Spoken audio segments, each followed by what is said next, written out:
As you know, obviously, I'm a big fan of wood heat. It's the only heat where I think you don't have to rely on somebody else to take care of you. It's something you can do all by yourself. Now, it can be challenging, especially if you live in an urban setting. It can be challenging to get firewood. But I've been trying to explain to you that you can go to people's homes. Well, in the springtime, they'll post free firewood on Facebook Marketplace. All you gotta do is go over there, pick it up. Sometimes you gotta cut it, so you may need a chainsaw, and of course you'll need a log splitter, but in the end, you're in charge of your own heat. And if you got enough energy and strength to do it, I strongly encourage folks to do it. The wood stove, of course, can be a little expensive to set up. We bought one, again, found it on Facebook Marketplace, been used twice and it was half price. We were able to install it ourselves, and you know, it's not that hard. If you got any kind of skills, you probably could figure it out. Get on YouTube. You could probably get the chimney installed by yourself. And if not, I'm sure you could hire a handyman in the area to do it for you. It probably wouldn't be that expensive. So, I mean, you probably could install a wood stove with everything included. I don't know. Let's call it $2,000.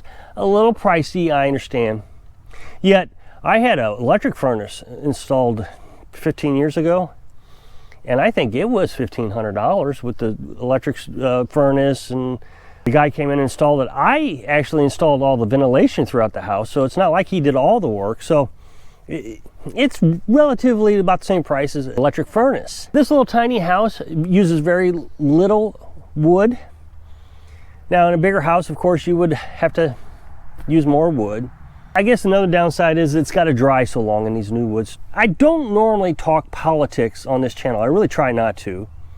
Although with my new YouTube channel, people are saying that I'm using this as my megaphone to promote my politics, but that really is supposed to be humor.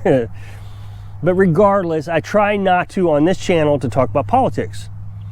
Unless, of course, it directly affects the off-grid lifestyle, then I don't think I have a choice. That being said, I don't feel like what I'm getting ready to say is politics, but if I don't give this disclaimer that I don't think it's politics, people are going to say, all you do is talk about politics. So I'm just giving this disclaimer. I don't think it is. I think this is a law that needs to be discussed. So, New York, and I know everybody's going to tune out. Oh, no, New York, forget it. Don't worry about it. I don't want to hear anymore. You do need to listen to this because the federal government did something not that long ago that did the same thing, pretty much what New York did. So let me explain. New York just banned wood stoves. Now, it's a little sketchy on all the details. Depending on what article you read, it's really not clear. So I'm just going to go with the headline, New York bans wood stoves. When you get into the details, there's disclaimers, and it's quite obvious that the framers of this law really have no understanding of a wood stove. They just put it all together and made it sound like wood stoves are the worst things you can have, so they're going to ban it. They talked about wood transportation and all kinds of stuff. I mean, for example, if you cut your own firewood, you now have to certify your own firewood. You have to certify it. You got to fill out paperwork for firewood. So if you cut down a tree, you have to decertify it. It's insane. What they're saying is that wood stoves are the most polluting type of heat source you can have. That's not true anymore. That's the thing I'm trying to want to get to, is that's not true. So they're saying that it puts out lots of carcinogenics into the atmosphere and can cause lung cancer. They actually said it's the second leading cause of lung cancer, second to cigarettes. Well, that may have been true in the past, but it's no longer true anymore unless you don't use your wood stove correctly. So if they would put that disclaimer in there, that would have made more sense. I don't know. I don't know if wood is actually that carcinogenic, but whatever. They say nitrogen oxide, I think is what it is. Don't quote me because I didn't memorize it. It harms the atmosphere more than CO2. I'm not disputing their science when it comes to that because I don't know. But the thing that they got wrong is how poisonous wood stoves are. So when I told you it's New York, oh no, don't worry about New York. Here's where it gets a little sticky. In 2014, the federal government basically banned wood stoves. All wood stoves in production at that time were banned. What they said is the pollutants, the particulates that come out of your chimney had to be less than 12 parts per million. No wood stove met that criteria at the time. The wood stove industry immediately got into gear and started producing wood stoves that reduced the amount of particulates that came out of the chimney. And what they did was they put these afterburners, there's reburners, there's air tubes, catalytic converters. I mean, they really redesigned them. Of course, the prices of the wood stoves went up dramatically, but they reduced it. So what's happening is the smoke burns now. That being said, you got to have dry wood. We talk about this all the time. You got to have dry firewood. In Alaska, they actually have this dehydrating building. This building that you can take your firewood into and it will dry your wood. Well, nobody uses it. They take out the reburners out of their stove and they just pump smoke out of the air. Well, the federal government, which funded this machine that people can take their firewood to, has decided that they're going to reallocate the money, basically to get rid of wood stoves in Alaska.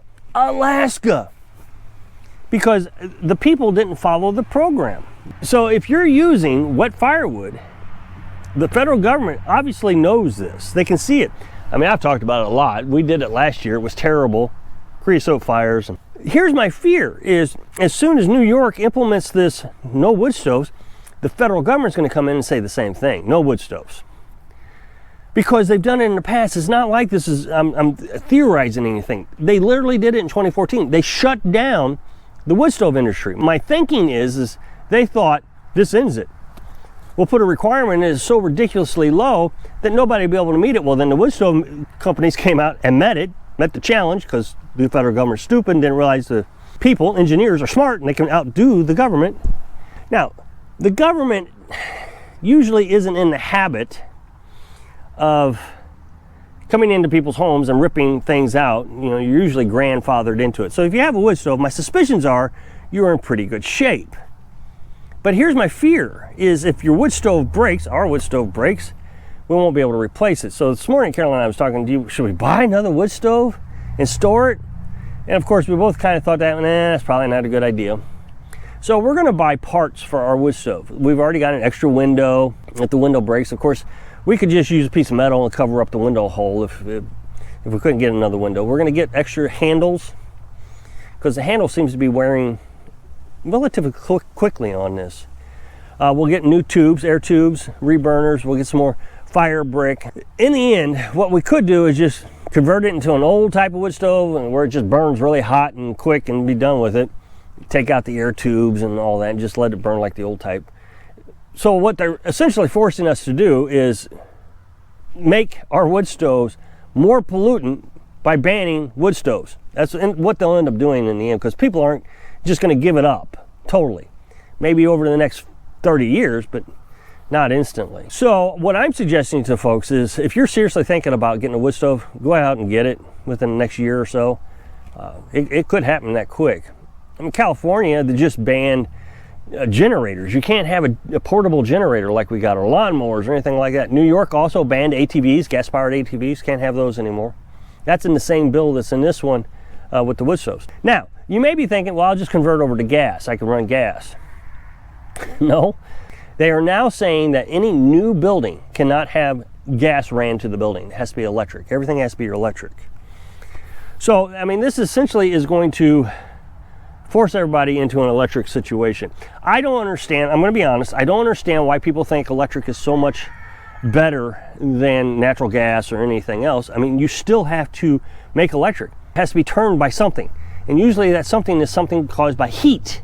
Now, I know what they're thinking, solar and wind, but if you make the entire state of New York run off solar and wind, there is not enough room on the planet to put enough solar panels and wind turbines to do that. So I think they're putting the cart before the horse. That's an old term my grandma used to say. I don't know if anybody knows what that means. It means they're getting ahead of themselves is what they're saying, is what they're doing. They haven't perfected the technology yet to ban these things. And in my opinion, wood stoves with current technology, if people would use them correctly, are the cleanest type of heat. And it's a renewable resource. Wood is renewable. You can grow new trees. And trees take carbon dioxide out of the atmosphere. So you cut the tree down, you replace the tree, it's all renewable, and it helps the environment. I know maybe I'm stretching the thing and I'm Rob, you're just fear mongering and you're not I think when you reduce your need on resources, such as a tiny house like we've done, we turn the wood stove on 2 times a day, 1 time a day, sometimes none throughout the winter because our little tiny house is so easy to heat. So when you start reducing your needs in society, that's when you can really help the environment. But we're talking about New York City. So this is what just drives me insane. They drive around, these rich people, and I'm not angry that they're rich. They can be as rich as they want to be. I'm fine with that. I'm glad they're rich. I'm glad they get to drive around in their big SUVs. But then they go and hurt all the little people. Okay, we're banning wood stoves, and you have to switch over to electric. Well, that doesn't do any good. The rich are still driving around their SUVs and in excess using natural resources, because even if they switch over to electric, they're still having to use natural resources. So the only person they're penalizing is the poor people. Now, I mean, there's all kinds of conspiracy theories out there that say that that's what they're trying to do. They're trying to hurt the poor people.